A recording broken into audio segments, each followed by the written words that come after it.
ತೊರೆಕೊಲ್ಲಮ್ಮನಹಳ್ಳಿ ಗ್ರಾಮದಲ್ಲಿ ಸಂಭ್ರಮ ಹಾಗೂ ಸಡಗರದಿಂದ ಗಣೇಶನ ವಿಸರ್ಜನೆ ಮಾಡಲಾಯಿತು.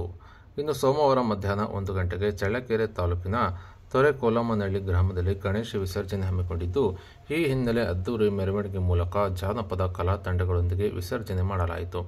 ಇನ್ನು ವಿನಾಯಕ ಗೆಳೆಯರ ಬಳಗದ ವತಿಯಿಂದ 2ನೇ ವರ್ಷದ ಗಣಪತಿ ವಿಸರ್ಜನೆ ಕಾರ್ಯಕ್ರಮ ಹಮ್ಮಿಕೊಂಡಿದ್ದು, ಹೂವಿನ ಅಲಂಕಾರದಿಂದ ಮಂಟಪದಲ್ಲಿ ಗಣೇಶ ಮೂರ್ತಿಯನ್ನು ಪ್ರತಿಷ್ಠಾಪಿಸಿ ಗ್ರಾಮದ ಪ್ರಮುಖ ಬೀದಿಗಳಲ್ಲಿ ಜಾನಪದ ಕಲಾ ತಂಡಗಳೊಂದಿಗೆ ಪ್ರದರ್ಶನದೊಂದಿಗೆ ಮೆರವಣಿಗೆ ಮಾಡಿ ಊರಿನ ಪಕ್ಕದಲ್ಲಿರುವ ಚನ್ನಗರಿ ಹಳ್ಳಕ್ಕೆ ಗಣೇಶ ಮೂರ್ತಿಯನ್ನು ವಿಸರ್ಜನೆ ಮಾಡಲಾಯಿತು. ಅಷ್ಟೇ ಅಲ್ಲದೆ ಈ ಒಂದು ಸಂದರ್ಭದಲ್ಲಿ ಗ್ರಾಮದ ಯುವಕರು ಮತ್ತು ಪುಟಾಣಿ ಮಕ್ಕಳು ಕುಣಿದು ಕುಪ್ಪಳಿಸಿ ಸಂತಸ ಪಡೆದು ಕಂಡುಬಂದಿದೆ.